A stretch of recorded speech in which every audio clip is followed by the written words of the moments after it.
Bir kavm kitapsız olsa dilsiz tavara benzer. Dinsiz hayat-ı fani, yazsız buhara benzer. Cehaletin libası kirli humara benzer. Libası dini soyan uyuz himara benzer. Adil olan mübarek ebru-i yara benzer. Zalim olan kimsene çehre-i mara benzer.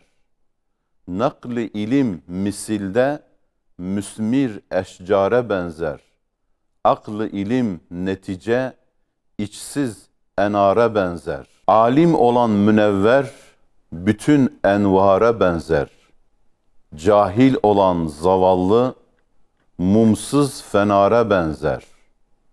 Kelam-ı hikmetamiz miski tetara benzer. Hasi mekal-i sadık şems-i nehara benzer.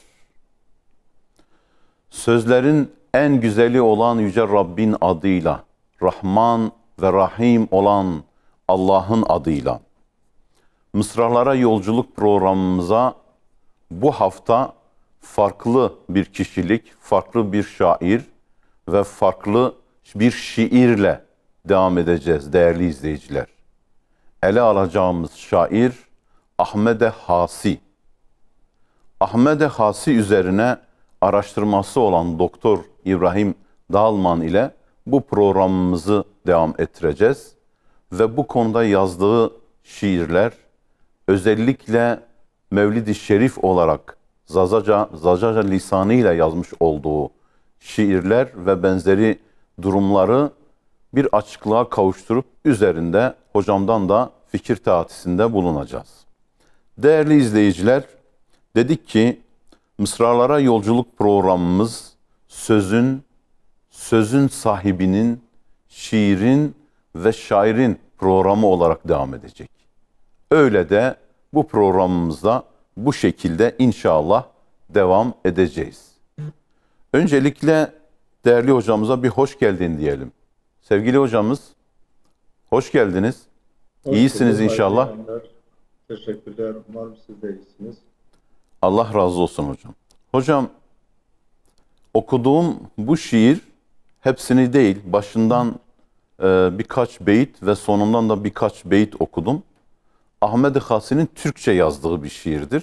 Ahmed Hasi'nin hayatına baktığımız zaman Türkçe, Arapça, Kürtçe, Zazaca şeklinde kendi hayatında da belirttiği gibi şiirleri var. Ama bize daha çok bir Mevlid-i Şerifi gelmiş ve Osmanlı'nın son döneminde, Cumhuriyet'in ilk yıllarında yaşamış olan bir şahsiyet. Hocam, biz önce izleyicilerimize Ahmed Hasi'yi nasıl anlatabiliriz, nasıl tanıtabiliriz? Onun üzerine bize biraz bilgi verseniz rica etsek hocam. Buyurun. Teşekkür ediyorum. Ahmed Hasi'nin biyografik olarak, kronolojik olarak hayat akışına geçmeden önce eğer Ahmed Hasi'yi bir cümleyle tarif etmek gerekirse hem ilmi yönden hem İslami yönden gerçekten kamil bir insan, çok yönlü bir kişilik olarak ne yapabiliriz? Onu tanımlayabiliriz. Ahmed Hasi bir yandan ömrünü ilimle geçmiş, ilim tahsili ve ilim öğretmekle geçmiş.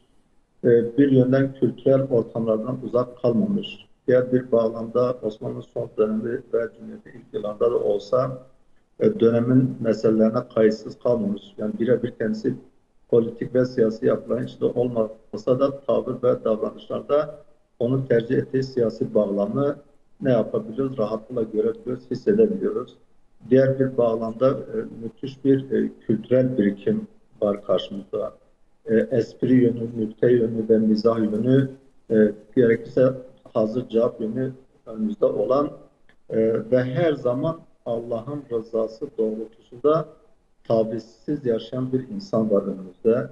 Bununla beraber kendi döneminin Osmanlı bağlamda bilinen Ra'anın hemen hemen neredeyse hepsinin dilini bilen bir kişilikten bahsediyoruz. Yani kendi ana dili Zazacan'ın yanında Kürtçe, Türkçe, Arapça, Farsçayı kendi ana dili gibi bilen ve bu dillerin hemen hepsinde şiir yazan, çalışmaları olan bir şair ve yazardan, alimden bahsediyor. Diğer bir yönüyle de o dönemde revaçta olan Fransızcayı dahi kısmen bilen ve bu bağlamda Fransızca bazen konuşmaları ve yazışmaları olan bir alimden bahsediyor. İşte bu Ahmed Hasi Osmanlı'nın son yarım asrına ve Cumhuriyet'in ilk yarım asrına da yetişmiş, belki de kısmen bazı noktalarda damgasını vurabilmiştir. Ahmed Hasi Allah-u Teala'nın kendisine vermiş olduğu o 84 yıllık ömrü dolu dolu yaşamıştır. Yani ameli olarak, tasavvufi olarak, ilmi olarak, ahlaki olarak, entelektüel boyut olarak dolu dolu yaşamıştır. Ahmed Hasi bazı rivayetlerde 1866'da, bazı rivayetlerde 1867'de doğduğu söyleniyor ve onun o günkü resmi kimliğinde doğum tarihi hicri olarak ne yapıyor? Geçmektedir. Ahmed Hasi çocukluk döneminde, yani daha doğrusu onun çocukluk dönemine geçmeden Ahmed Hasi'nin nereli olduğuyla ilgili çeşitli görüşler vardır. Bazıları onun Lice Has köyünde doğduğunu, bazıları onun genç Mürtezanlı olduğunu, bazıları onun genç Servi'den de Has ailesinden olduğunu, hatta onun Palu yöresinde Gövdere mıntıkasından olduğunu dahi söyleyenler olur. Ama netice itibariyle Ahmed Hasi Lice'nin Türkçe ismiyle Kayacık, Zazaca ismiyle Hezan köyünde yaşamış, ömrünü sürdürmüş ve orada vefat etmiştir. Ve şu an aynı köyde onun mezarı bulunmaktadır. Ve Hezan'da şu an yaşı 60'ın üzerinde olan kişilerin hepsi bir şekilde özür dilerim 70'in üzerinde olan kişiler bir şekilde Ahmed Hasi'yi görmüştür, onunla tanışmıştır ve ona dair anıları olmuştur. Zaten biz Ahmed Hasi ile ilgili çalışmalarımızı yaparken yazılı kaynaklarla birlikte Ahmed Hasi'yi birebir görmüş ve onu en azından kendi babalarından, dedelerinden görmüş insanlardan da dinleyerek onunla ilgili bir çalışma, onunla ilgili bir tez üretmeye çalıştık. Hocam vefatı ne zaman olmuştu? Ahmed Hasi 1866'da doğmuş, 1951 yılında vefat etmiştir. Yani toplamda 84 yıllık bir ömür sürmüştür diye biliriz. Ahmed Hasi'nin hayatında özellikle çocukluk döneminde ve sonraki dönemlerinde trajik bazı noktalar vardır. Biz bu noktaları onun hayatını anlatırken kısmen değineceğiz. Malumunuz belki bizim kuşak da iyi bilir. Kimimizin babası, kimimizin amcası, kimimizin dedesi neredeyse çocukluk dönemleri hatta 20-25 yaşına kadar medreselerde geçmiştir. Ve onlar kendi medrese hayatlarını anlatırken işte şuraya gittim, buraya gittim, burada bulundum. Ahmed Hasi'de de o noktada müthiş bir ilim aşkı olduğu için çocuk bir yaşta kendi başına Botan bölgesine gider. Ama kimseye nereye gittiğini, ailesine nereye gittiğini söylemez. Botan'da kendi ilmini büyük bir bağlamda ilerlettikten sonra yaklaşık 10 yıl sonra memleketine döndüğü noktasında rivayetler vardır. Ahmed Hasan'ın ilk eğitimini babası Molla Hasan'dan aldığını görüyoruz. Yani bu ebeveyn çocuk ilişkisi açısından önemli bir noktadır. Yani babadan ilk eğitimi almak, onun dizi dibinde ilk tedrisi görmek Ahmed Hasan için önemli bir noktadır. Yine buna beraber Ahmed Hasan çocukluk döneminde özellikle kendi köyünde bulunan Molla Mustafa Hatip'ten yine onların köyüne yakın Peçar mıntıkasında. Şimdi köyünde dedi ki Molla Mustafa Hatip gibi hocalardan yine köylerine yakın olan Peçar bölgesinden ve Diyarbakır Mesudiye Medresesi'nde onun eğitimi ilk basamaklarını sürdürdüğünü görüyoruz. Ben nihayetinde 21-22 yaşındaki bir genç olarak Diyarbakır'da Müftü Hacı İbrahim Efendi'de son tedrisini yaptığını ve onun eliyle icazetini aldığını ne yapıyoruz? Görüyoruz. Tabii Ahmed Hasi gerçekten genç ve dinamik bir bağlamda hayata başlar. Daha 22 yaşında bir gençken Diyarbakır'da Merkez Ulu Cami'de hem imamlık yaptığını hem müderrislik yaptığını görüyoruz. Yine kendi köyü olan Lice Hezan'da da müderrislik yaptığını ve Lice müftülüğü yaptığını görüyoruz. Özellikle bu görevler onun Osmanlı döneminde yaptığı görevlerdir. Tabii Ahmet Fasi Cumhuriyet kurulunca Cumhuriyet'in ilanıyla birlikte görevinden istifa ediyor. Hocam ben orada Kendisine hocam araya gireyim orada, kusura bakmayın. evet, Şimdi Ahmed Hasi gerçekten çok uzak bir dönemde yaşamış da farklı bir kişiliği varmış gibi değil de yakın bir zamanda yaşamış şahsiyet olarak bilmek belki izleyicilerimiz açısından daha farklı bir heyecana sebep oluyor. Yakın bir dönem şahsiyetidir. Yani biz e, Fuzuli'den, Nedim'den çok eski 300-500 yıl önceki bir şahsiyetten bahsetmiyoruz. evet, Fakat e, bu şairin ve bu kişiliğin ilginç bir tavrı da var. O tavrı soracaktım. Hani neden istifa etme gereği hissetti? Osmanlı yönetiminde hep böyle bir görev ve benzeri durum. Bugünkü Ulu Cami, Diyarbakır Ulu Cami'de de görev yapan bir kişilik. Fakat yeni yönetimin ayak sesleri olunca, yani bu Cumhuriyet'in ayak sesleri olunca o da istifa etti. Bununla ilgili neler söyleniyor hocam? Onu dinleyebilir miyiz? tabii Ahmet Kasım bu istifasıyla ilgili nedenini açıklamadan biraz daha tekrar geriye gidersek, biraz öncesinde dediniz ki gerçekten uzak tarihte yaşamış biri anlatılıyor gibi gözükse de aslında hala Ahmet Kasım ile beraber hatıraları olan insanlar Diyarbakır'da, Hezan'da ve Bingöl'de aramızda yaşayan insanlar var yani. Yani bugün Ahmet Kasım'ın 1951'de vefat ettiğini düşünürsek neredeyse 1940 doğumlu insanların 35 doğumlu insanların çocukluk dönemleri ve ergenlik dönemleri Ahmet Hasi'yi görmüş ve belki de onunla ilgili canlı bazı hatıralara şahit olmuş bir nazardan bahsediyoruz. Şimdi biz biraz daha geriye gittiğimiz zaman aslında Ahmet Hasi velid bir insandır. Yani ilmi açıdan da, şiir açısından da ve yazı açısından da velid bir isimdir. Biraz sonra eserlerinden bahsederken Ahmet Hasi'nin itikat noktasında, tevhid noktasında bazı eserlerinin ve çalışmalarının olduğunu göreceğiz.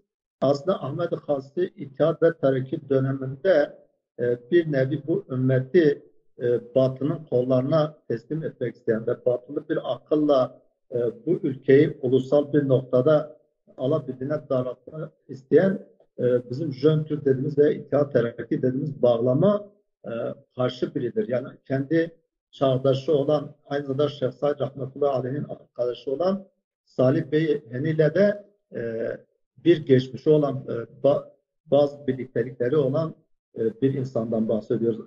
Abdullah Cevdet'le ve Ziya Gökalp'la ilmi polemikleri ve edebi polemikleri olan ve onların kendisine karşısında aciz kaldığı bir insandan bahsediyoruz. İşte bu Ahmet Hasi daha kendisi Diyarbakır'dayken bir gün Ulu Cami'de imamın e, minberde yani imamın vaaz kürsüsünde e, Ali İmran suresi 131. ayet olması lazım. Belki şu an yanlış hatırlıyorum. Ve atesmu bihablillahi ile başlayan ayet. Orada minberdeki imamın veya vaizin bu ayeti okuduğunu ve sonra da ayeti çok başka noktalara çektiğini, farklı bir e, bağlamda yani yanlış tefsir ettiğini görünce hemen cemaatin içinde ayağa fırlıyor. Diyor ki efendi diyor sen Allah'ın Kur'an'ına Allah'ın ayetine iftira atamazsın. Diyor senin ayetle ilgili yaptığın tefsir yanlıştır. Ben bunu kabul edemem diyor. Tabi Ahmet Hası bunu deyince İttihat ve Terakki mensupları da caminin içinde tetiktediler. Zaten sürekli Ahmet Hası'nın açlığını kollamaktadılar. Ahmet Hası'nın Rodos'taki 3 yıllık sürgününü de göz önüne getirdiğimiz zaman 3 yıllık sürgünün de arkasında İttihat ve Terakkicilerin ispiyon ve jurnalının olduğunu görebiliyoruz. İşte bu İttihat ve Terakkiciler hemen Ahmet Hası'nın üzerine fırlarlar, ona vurmaya, onu darp etmek arzusuyla ona yönelirler ve o esnada Diyarbakır'ın bilinen simalarından bilinen şahsiyetlerinden Hacı Lütfü ve bazı adamları hemen Ahmed Hasi caminin içinde bir koruma kordonu alır. Der ki kim Seyda'ya yaklaşırsa vallahi onun leşini yere serer şeklinde Seyda'ya dair bir müdafaa içine giriyor. O zaman Tabii buradan hocam, alıp hocam o zaman şöyle diyebilir miyiz? Yani demek ki İslami hassasiyeti ve duyarlılığı yüksek olan bir çok yüksektir kişiliktir. hocam. Çok Evet yüksek. Evet. ve bir de e, yani zamanın siyasi akışına ve zamanın siyasi polemiğine karşı durmuş, İslam'ı, Kur'an'ı buna alet etmeye çalışan girişimlere karşı durmuş olan onurlu bir kişilik sergilemiş. Siyasetin zamanında camiye girmesine ve caminin cemaatini ifsat etmesine yönelik de böyle izzetli bir tavır sergilemiş. Böyle bir kişilikten bahsediyoruz da neden istifa etti diyor. Acaba bu konuda ne Evet. diyebiliriz? Şimdi hocam şundan dolayı istifa ediyor. Tabii bu istifa gerekçeleri kendisine sorulunca Ahmed Hasip diyor ki şu ana kadar benim bulunduğum makamda, yani ben bulunduğum müderrislik ve müftülük makamında Kur'an hakimdi. Yani hakim olan Kur'an'dı, Güzel. amir olan Kur'an'dı. Ama diyor ki şu an Kur'an amir olmaktan indirildi, memur konuma sokuldu. Ben de Kur'an'ın amir hakim olmadığı bir yerde görev yapan şekilde ne yapıyor? Hocam kendi azlini istiyor. Yani Ahmet Hasan bu noktadaki e, istifa etme sebebini biz ne yapıyoruz? Bu bağlamda görebiliyoruz. Hatırlasın bu noktada e, e, Ahmet Hasan'ın daha önce de belirtmiştik. E, Ziya Gökalp'la bazı tartışmalarının olduğunu görüyoruz. Özellikle Ziya Gökalp'la ilgili yazdığı polemiklerin bazı dergilerde yayınlandığı söyleniyor. Fakat biz bu dergilere e, çok uğraştığımız halde hangi dergilere yazıları çıkmış onu göremedik. Fakat Ahmet Hasan'ın onunla ilgili söylediği şu noktayı biz rahatlıkla görebiliriz. Ahmet Hasan diyor ki bu dünyanın hikmeti benim ve Hasan'ın aklına göre değildir. Tabi Ahmet Ziya Gökalp bu cevabı verdikten sonra Ahmet Hasan ile ilgili var olan iddialarından e, vazgeçiyor. Artık onunla ilgili bazı şeyleri yazmaktan e, sarf-ı nazar Yani ediyor. polemiğe girmekten çekiniyor. Çünkü onun söz gücü karşısında bir teslimiyet çekiyor. Ama ilginçtir ki Ahmet Hasan'ın Rodos'a sürgününde güçlü etkenlerle Ziya Gökalp'ın ve Diyarbakır arasında bulunan bazı İttihat ve Terakkiçilerin parmağının olduğuna dair güçlü emareler vardır. Çünkü Ahmet Hasan'ın bir gece ansızın evinden alınması ve Rodos'a sürgün edilmesi önemli bir noktada. Ahmet Hasan diyor ki bir gece baktım ki evdeydim, kapım çalındı ve kapının önünde bir memur var ve memur da onu götürebilmek için işte tutuklusun hakkında ihbar var seni Rodos'a sürgün ediyoruz demiyor. Tamamen böyle Ahmet Hasan'ın şüphesini çekmeyecek bir tarzda tonda Seyda diyor, efendi diyor vilayet merkezinde alimler, ilim ehli bir mesele noktasında münakaşa ediyorlar. Birbirleriyle ihtilafa düşmüşler. Vali de meseleyi çözmen için seni istiyor. Diyor ben de öyle olunca diyor sadece ceketimi sırtıma aldım ve diyor ağzımda da sigaram valiliğe doğru yola koydum diyor ama gidiş o gece beni sürgüne yolladılar. Tabi Ahmet Hasan Rodos'ta 3 yıla yakın bir sürgün hayatı yaşıyor. Sürgüne gittiği dönem Sultan Abdülhamit dönemidir.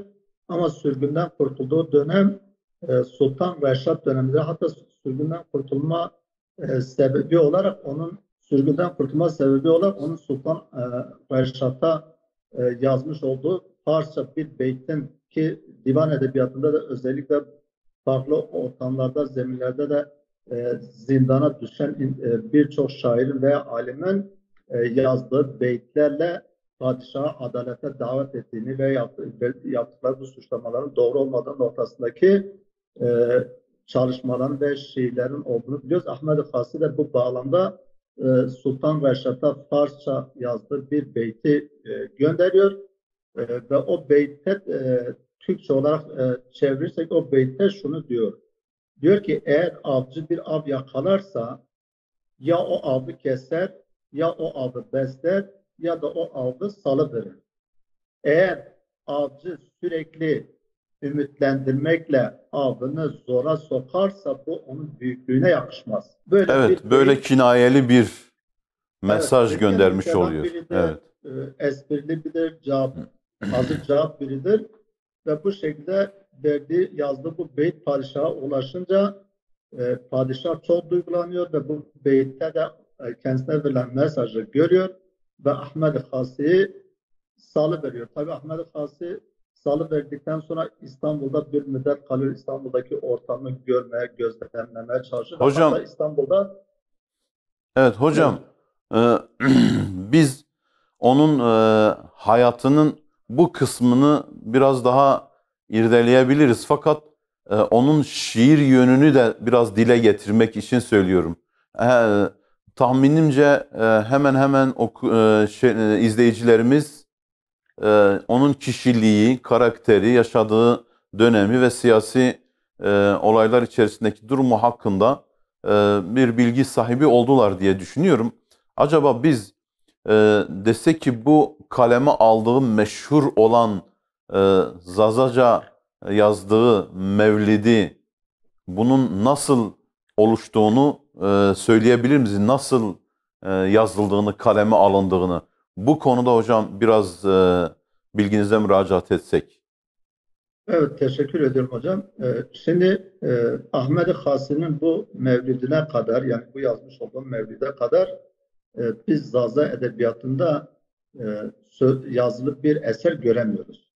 Her ne kadar 1850'li yıllarda bazı Rus şarkıyatçıların özellikle Peter Leç ismiyle öne çıkan Rus bir şarkıyatçının Zazalardan dinleyerek derlediği bazı metinler, tekstler dışında Ahmet Hasi'ye kadar bir Zaza'nın eliyle yazılmış Zazaca bir yazılı esere rastlayamıyoruz. Belki de vardır ama şu an tespitlerimiz kadarıyla Zazaca ilk eser Ahmet Hasmi eliyle yazılmıştır. E, tabii Zazaca eserlerin yazılmaması 1898 ve 1900'lü yılların başına kadar elimizde hiçbir Zazaca eserin olmaması noktasında e, bazı sebepler üzerine konuşulabilir. Belki onu daha farklı bir programda da dile Evet, getirebiliriz evet, veya getirilir. evet. Fakat biz bu noktaya geldiğimiz zaman şunu görüyoruz. Aslında Ahmed Hası'nın 84 yıllık hayatında e, Arapça bağlamda, Kürtçe bağlamda, Farsça bağlamda, Türkçe bağlamda birçok çalışmasının olduğunu görüyoruz. Ama ilginçtir ki Ahmed Hası'nın e, Zazaca ulaşabildiğimiz bir çalışması var. Ulaşamayıp da ismen tespit ettiğimiz de ikinci bir çalışması vardır. Ulaşabildiğimiz ve benim aynı zamanda yüksek lisans tez çalışmam olan çalışması orijinal ismiyle Mevlidül Nebiyyül Kureyşi. Kureyşli peygamberin doğumunu içeren eser anlamda Mevlidül Nebiyyül Kureyşi'dir. Yani bizim bu Zazaca, Ahmed Hasi'ye ait Zazaca Mevlid dediğimiz eserin orijinal ismi aslında budur. Evet, Mevlidül Nebiyyül Kureyşi'dir. Her ne Güzel. kadar bazıları biraz işi farklı bağlamlarda çekip Mevlid-i Zazaki ve Kırki dese de belki dil açısından o şekilde değerlendirebilir ama orijinal ismi Mevlid-i Nebiyyül Kureyşi'dir.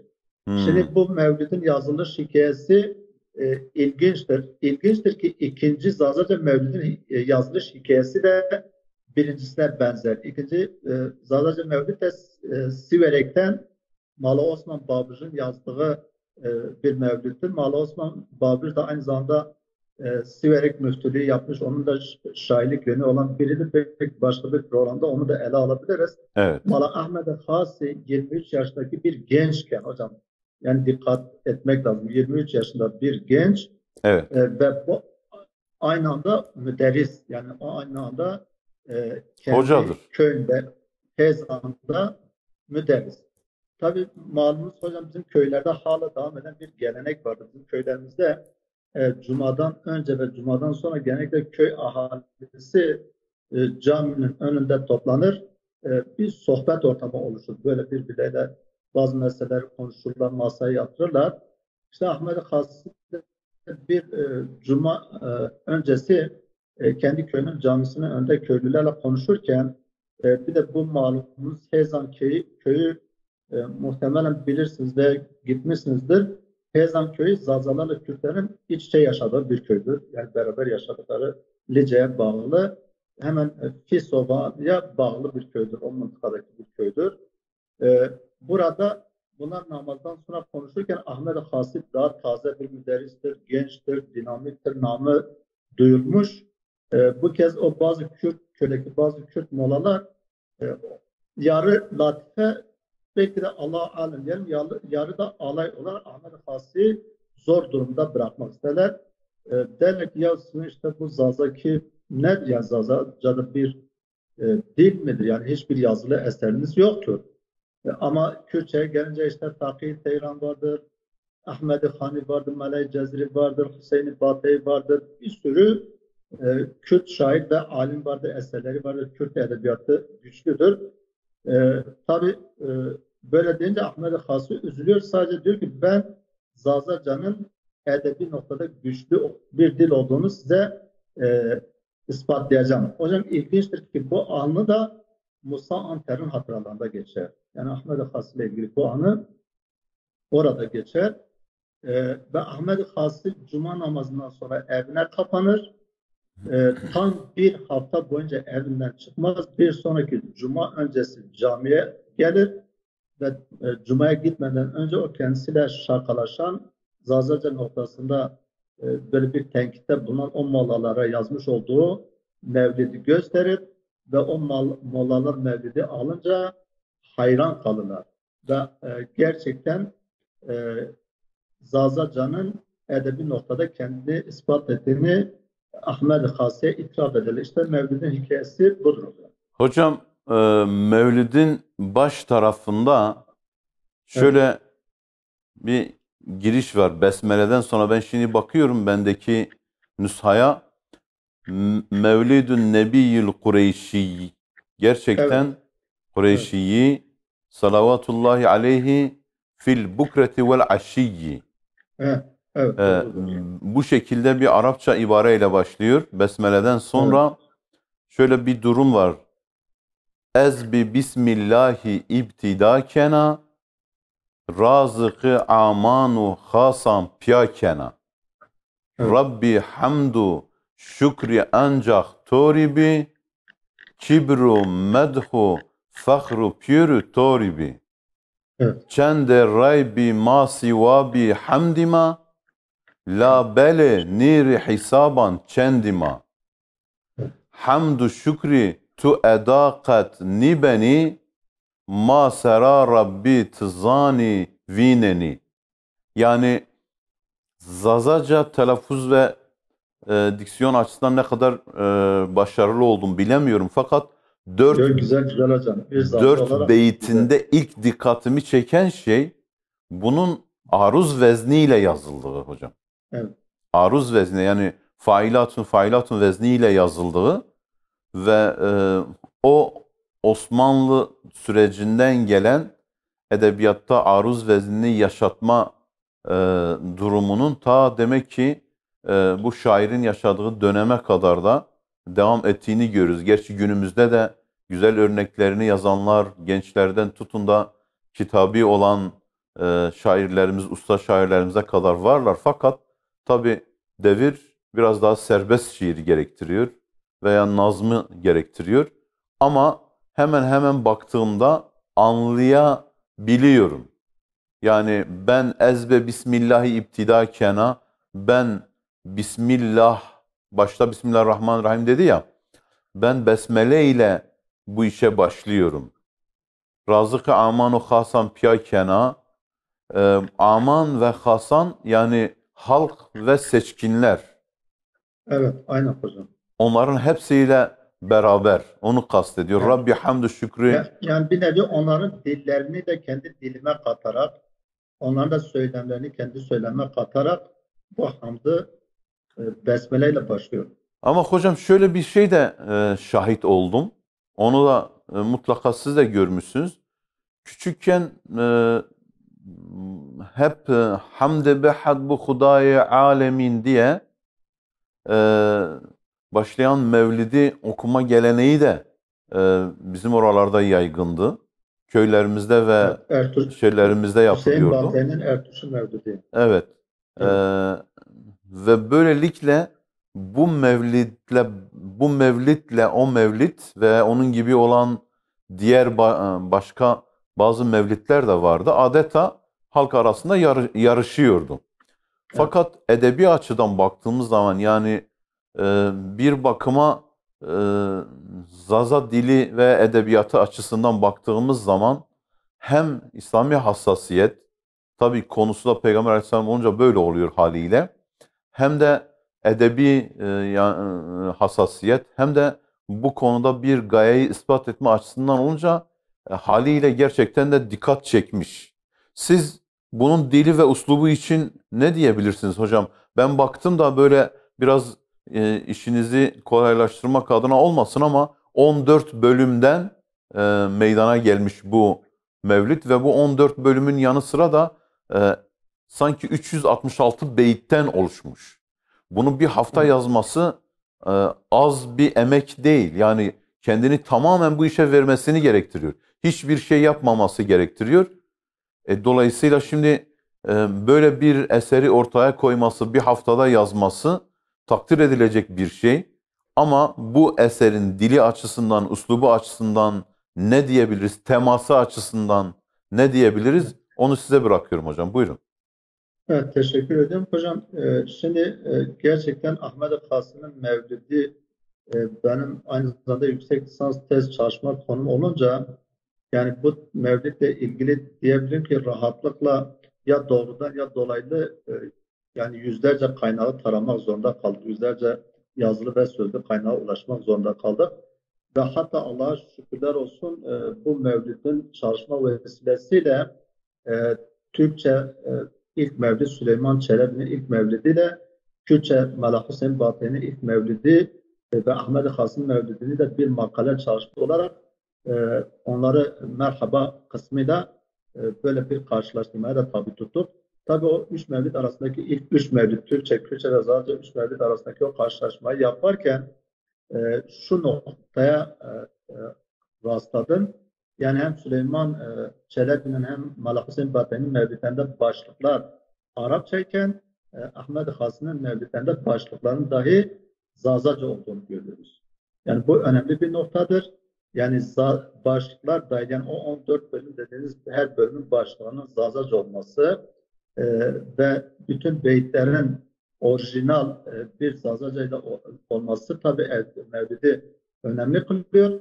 Yalnız şu noktayı göz ardı etmemek lazım. Ahmet-i Hası olsun, Süleyman Çelebi olsun, Melih Hüseyin Bertay olsun ve diğer bazı Arapça, Farsça yazılan mevlidler olsun. Şimdi mevlidlerde bir siyer geleneğini sürdürme ve siyer geleneğinin lazım olarak devam ettirme güzelliği olduğu için burada biz bakıyoruz ki neticede hemen hemen bütün mevlidler ilk önce ki mevlidler kısmen mesnevi, kısmen de kaside nazım şeklinin özelliklerini taşıdıkları için mevlidlerde tevhid gibi, münacat gibi, medhiye gibi, dua gibi bazı bölümlerin olduğunu görüyoruz ve bu bölümler Ahmet-i Hasım'ın mevlidinde de kendini göstermektedir. İşte Ahmet-i Hasım kendi mevlidinin ilk kısmına bir nevi işte besmeledir, hamdır, şükürdür, ve kendi zaafı, acziyetini Allah'a arz etmedir. Bu noktada af dilenmedir ve buna beraber de Allah'ın kudretini, yüceliğini dile getiren tevhidi bazı mısralar, dizeler vardır. Ve bununla beraber yine Peygamber Aleyhisselatü Vesselam'ın nuru, yani özellikle nurun mevlidlerde önemli bir figürdür. İşte o nurun Hazreti Adem'e nasıl geçtiği, oradan diğer peygamberlere, oradan ta Peygamber Aleyhisselatü Vesselam'ın dedesi Abdülmuttalib ve babası Abdullah da Resulullah Aleyhisselatü Vesselam'a nasıl geçtiği noktasında e, bir anlatı vardır. Her ne kadar mevlidlerin çoğunda Peygamber Aleyhisselatü Vesselam'ın nuruyla ilgili, o yaratılışla ilgili bazı kısmen İsrailiyete dayanan rivayetler olsa da Ahmet-i Hasi bütünüyle olmasa da büyük oranda kendini buradan arındırmaya çalışmış ve sahip bir kültürle rivayetleri almaya çalışmıştır. Tabi bu arada Mevlid'in Müslüman bir toplum içindeki e, örfü yönünü ve edep yönü ve onun Peygamber Aleyhisselatü Vesselam'a olan saygı boyutunu ortaya koyan yönünü de ne yapmış? Kendi bu eserinde ele almaya çalışmıştır. Hocam, hocam Evet, özür dileyerek söyleyeyim. İkinci bölüme mesela tertibe Mevlid-u Fazl ve Endişi, yani evet, Mevlid'in fazileti, okumasının faziletinin tertibi gibi bir başlık var. Ondan sonra dördüncü bölümde halk-ı peygamberi ma o halk-ı eşyanu, Peygamber aleyhisselam ve eşyanın yaratılışıyla ilgili bölüm var. Şimdi siz deyince ben bakıyorum, emre humayo kı kalema, Allahu Teala'nın kaleme, yani kalem için söylediği emir gibi bir bölüm var. Çeşitli şeylerden oluşuyor, başlıklardan. Şimdi bunların da Zazaca yapılması ve bu durumların Arapça yapılmaması mevcut olan örfi mevlid yazma geleneğine aykırı bir durum. evet. Hatta o arada şey vardı, eğer yanılmıyorsam arada okunan bir bölüm vardı Mevlid'den, bölümlere geçişte bir bölüm vardı. O bölümün de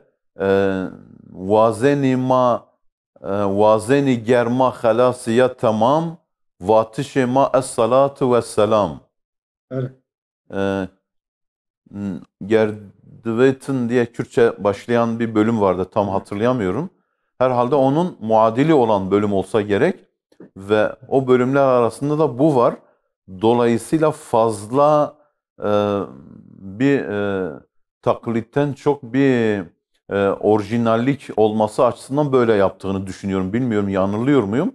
Ama şiir nazmı açısından dediklerinize katılıyorum. Gerçekten de güzel bir yaklaşım olmuş. Bunun teması ve edebi sanat yönü üzerinde durduğumuzda bölümden çok merhaba bölümü çok dikkatimi çekti hocam. Bilmiyorum, o bölüm hakkında e, bir şeyiniz var mı hocam? Onu bize, merhaba bölümünün de tamamen orijinal bir bölüm olduğuna dair e, bir şey gördüm, yani yaklaşım gördüm. Siz ne düşünüyorsunuz bilmiyorum. Ben o bölümle ilgili şuradan bir bölüm e, dile getireyim. Gayri insani çıka eşya biva merhaba ya seyyidül kevni va. Merhaba ey sırrı subhan merhaba. Merhaba ey ruhi ruhan merhaba. Merhaba ey fakri arşi merhaba. Merhaba nesli Kureyşi merhaba. Burada biraz diğerleriyle uygunluk olduğunu, yani Arapça ibarelerin daha çok olduğunu görüyorum. Bir de Arapça ibarelerin birbirinin taklidi olduğu veya bir gereklilik olduğunu mu söylemeliyiz? Şimdi hocam biz merhaba kısmıyla ilgili bazı söylemlerde bulunmadan önce bir iki cümleyle Mevlid'in bazı yönlerini de tamamlasak oraya geçsek eğer müsaadeniz Evet, varsa. buyurun. Şimdi hocam siz söylediniz de ben orayı bir tamamlayayım. Mevlid hocam çok sade bir dille yazılmış. Fakat Mevlid'in sade dille yazılması ondaki edebi gücü zayıflatmamış. Aksine kuvvetli kılmış. Yani Güzel. gerçekten Mevlid'de tezat sanatından tutun, tenasüp sanatından tutun, hüsnü talilden tutun, tecahül ariften tutun, e, teşbihten tutun, istihareden tutun. Yani hatta lef-ü neşre kadar birçok sanatın Mevlid'de kullanıldığını görüyoruz. Ve bunun da beraber Mevlid'in bizzat yazılış tarihinden Mevlid'in sonunda yazarın kendi eliyle almış olduğu ebced hesabıyla ele almış olduğu iki beytte de o beytleri ebced hesabına göre o harflerin sayısal değerlerini bir araya getirdiğimiz zaman Mevlid'in hicrolar yazılış Tarih tarihi de düşme mi var? kendiliğinden evet tarih düşme var yani önemli bir noktadır. Yine bununla beraber Sirti Malafatullah'ın bu esere takriz yazması ve yine bu eserin o günün resmi matbaası olan devlet matbaası olan litografya matbaasında sıcağı sıcağına hemen üzerinden bir buçuk yıllık bir sürede geçmeden 400 adet basılması da aynı zamanda Mevlid'e verilen değerin ve kıymetin bir göstergesidir. Diğer bir noktada siz Mevlid'in bir divan geleneği bağlamda faydun vezninde yazdığını belirttiniz. Ama hocam ilginçtir, aynı zamanda bu Mevlid bütün beytleriyle, yani 367 beytiyle de hecenin 11'li ölçüsüne de Uygundur. Evet. Yani heceyle de alırsanız Mevlid'i 11'li heceyle yazılmış olarak değerlendirebilirsiniz. Arızla da aldığınız zaman her ne kadar bazı yerlerde böyle bazı arız kusurları da olsa Mevlid'in failun veznine hemen hemen tamamıyla bir uyum sağladığını görüyoruz. Diğer bir nokta o başlıkların, benim kanaatimce başlıkların Arapça olmaması, Zazaca olması belki de hani dedik o bir iddiayı çürütme veya Zazaca'nın bir edebiyat dili olduğunu ispatlama noktasında belki de lisan halle, bakın Süleyman Çelebi Efendi'nin Mevlid'inin başlıkları Arapça iken, işte Malak Hüseyin Batayi'nin Mevlid, Köşe Mevlid'inin başlıkları Arapça iken bakın ben Mevlid'imin dahi başlıklarını Zazaca yazabilmişim şeklindeki Bir iddiayı ispat gibi bir durum var ortada. Lisan-ı hal, benim kanaatim o yönde. Yine bununla beraber merhaba kısmına gelince hocam aslında merhaba faslı Farsça, Arapça, Türkçe, Kürtçe ve Zazaca, şu ana kadar Zazaca mevlidlerinde sayısı 9'u bulmuş durumdadır.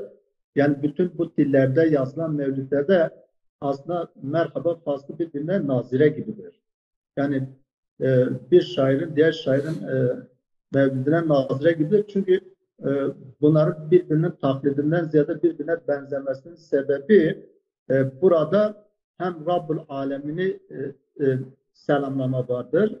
Yani Rabbül Aleminden dolayı Peygamber Aleyhisselatü Vesselam'a onun vermiş olduğu böyle bir rahmeten lil alemine minnet duyma duygusunu getirmiş olduğu bir ifade tarzı vardır. Evet. Bir de bununla beraber malumunuz bugün Zazaca olsun, Kürtçe olsun, Türkçe olsun, Farsça olsun 1400 yıllık bir İslam geleneğinden bahsediyoruz. Ki bunlar hepsi medrese okumuş alim insanlardır ve kendi tedrislerini çoğunlukla Arapça yazmışlar. İşte İslam kültürünün bizim diğer dilleri konuşan ve diğer site bağlamındaki dillerin örfüne, kültürüne yansıdığını düşündüğümüz zaman oradaki kelimelerin Arapça gözükmesi doğaldır. Çünkü Üstad Bediüzzaman dahi kendi risalelerini yazarken özellikle Allah-u Teala'nın Esma-ül Hüsnası ile ilgili, tevhidle ilgili ve tamamen İslami terminoloji olan bazı kelimelerin orijinal haliyle kalmasını, kendi anlam gücünü daha çok koruyacağına inanıyor. Anladım hocam. Evet. Hocam ben şunu fark ettim ki bazı şeylerin çevirisi olmaz. Aynen öyle hocam. Evet, çevirisi olmaz. Anlam daralır. Ve bazı kelimeleri orijinalinde olduğu gibi kullanmak çok daha güzeldir. Yani bunun dilin başka bir dilden etkilenmesinden çok itikadın, inancın hayata yansıması olarak yorumlayabiliriz diye düşünüyorum. Zamanımız çok azaldı hocam. Bir 3 dakika kadar bir zamanımız var. Elinizde dile getirebileceğiniz, bu şiirle ilgili dile getirebileceğiniz bir durum varsa sizi dinleyebilirim. Değilse bu en sonda bahsettiğiniz şey dikkatimi çekti. Tamamı bir vıraştışı Mevlid-i Kurdi bir yardım-ı Halik-i feyzu bereketi Peygamberi ma sallallahu aleyhi ve sellem ve aleyhi ve sellem بدست احمد خاصی حزانجد حنزارو hirse şiyes şardı bir tarihi Arabi. Yani bu demek ki sona düşmüş olduğu notu da Zazaca olarak yazıp bunu tescillemiş, bir tür mühür vurmuş gibi geldi bana. Aynen. Evet. Dikkatimi çekti sizin bu dediğiniz, ona göre baktım. Buyurun, söz sizin. Sizinle bitirebiliriz hocam. Buyurun.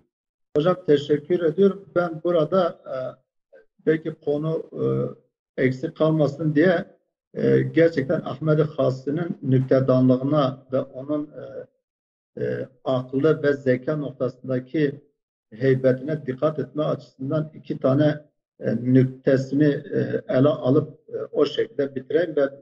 Tamam. Buyurun onları dinleyelim. Öyle bitirelim hocam. Buyurun. O 2 nükteden sonra da şiirden böyle 1-2 beyt okuyup tamamlayayım inşallah. Ahmet Çok Hasi zamanımız yok hocam. Size ona göre hatırlatayım. Buyurun. hızlandıracağım hocam. Hızlandıracağım. Ahmet Hasi'nin malumunuz sigara içme gibi böyle bir yönü vardır. Hatta bir ara kendisine hocam siz mollasınız, alimsiniz. Sigara haram değil mi? Siz sigara içiyorsunuz diyorlar. Ahmet Hasi de o esnada yarı espri yarı ciddi diyor. Eğer helalsa ben onu içiyorum. Eğer haramsa ben onu yakıyorum. Tabii bu söz belki başkalarına mal edilse de bu söz Ahmet Hasi'nin sözüdür. Yine Ahmet Hasi bazı arkadaşlarıyla bir gün satranç oynuyor. Satranç oynarken öğle ezanı okuyor. Tabii ezan okuyunca satrancı bırakıyorlar.